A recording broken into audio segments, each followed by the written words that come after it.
فستذكرون ما أقول لكم وأفوض أمري إلى الله إن الله بصير بالعباد.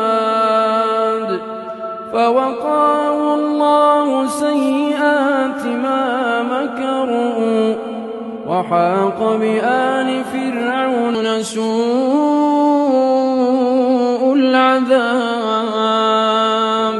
النار يعرضون عليها غدوا وعشيا ويوم تقوم الساعة النار يعرضون عليها غدوا وعشيا